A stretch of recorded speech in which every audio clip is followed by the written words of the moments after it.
Kaixo, ongi etorri gure YouTubeko kanalera. Gaur, kurba oso berezi bat aurkeztuko dizuegu. Kurba brakistokronoa.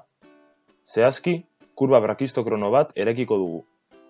Baina zergatik da berezia kurba hau? Kurba brakistokrono batek erorketa denbora minimizatzen du. Eta zer esan nahi du horrek? Adibidez, pilota bat azkarrago eroriko dela, kurba hau jarraituz zuzen bat baino. Are gehiago, kurbarik azkarrena da. Hiru lerro hauen artean, bolatxo gorriak brakistokronoa jarraitzen du. Horixe bera da ereki nahi dugun ibilbidea. Baina nola lor dezakegu itxura hori errealitatean?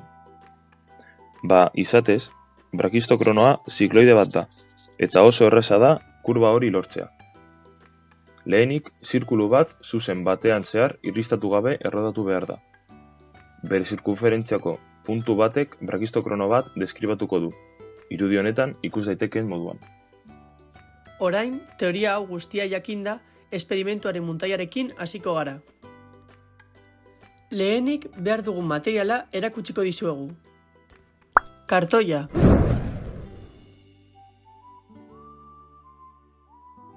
Artasia. Kuterra.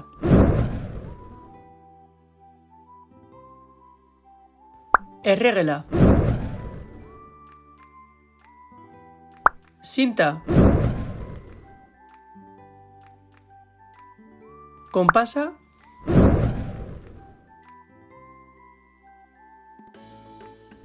Eta kanikak edo bolatxoak.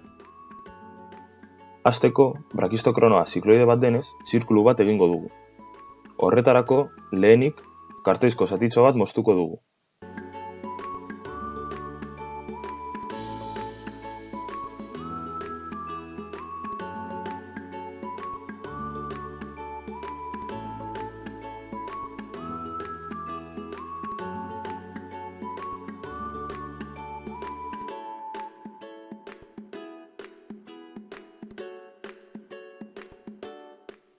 Eta zatitxo honetan, konpas baten bidez, zirkunferentzia bat marraztu.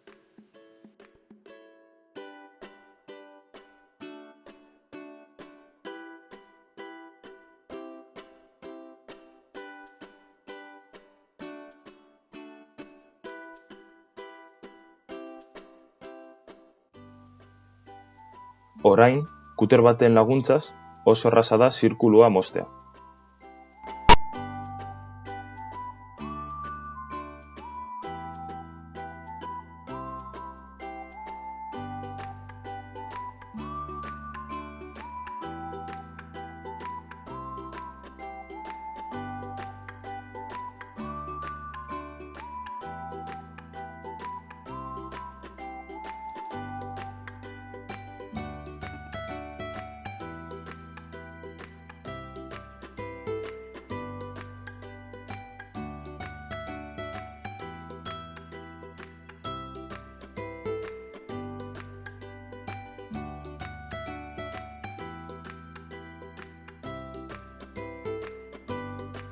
Eta lehen azaldu dugunez, zirkulu hau zuzenki batean zehar biratu behar da, bere zirkunferentziako puntu batean arkatz bat jarriz.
Behin kurba brakistokronoa marraztuta, kuterrarekin moztuko dugu.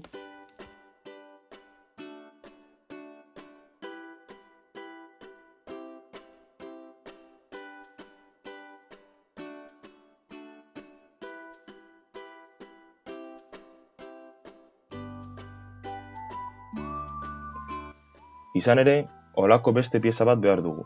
Gure xedea, pusika, kurba horretan zehar jaistea baita. Horretarako, bi piezak elkarren artean jarriko ditugu eta pusika horien artean eroriko da.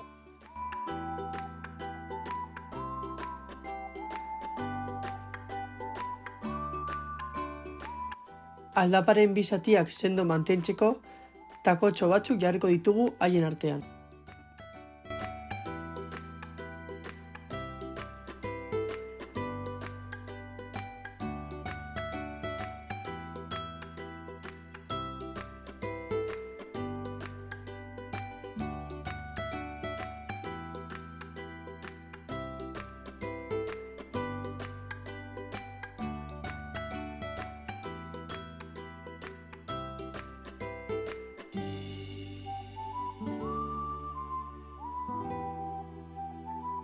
Baina kurba brakistokronoarekin ez dugu nahiko.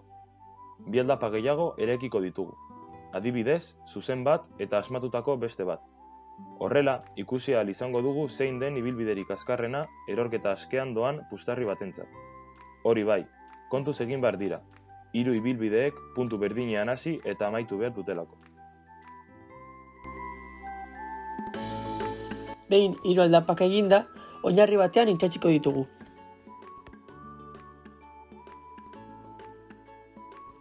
Azkenik, gure esperimentua honela galditzen da. Eta ikusten dugunez, kurbarik azkarrena brakistokronoa da. Hau izan da guztia. Eskerrik asko ikusteagatik. Gogoratu, gustatzen zait botoia sakatzea eta kanalera harpidetzea. Laster arte.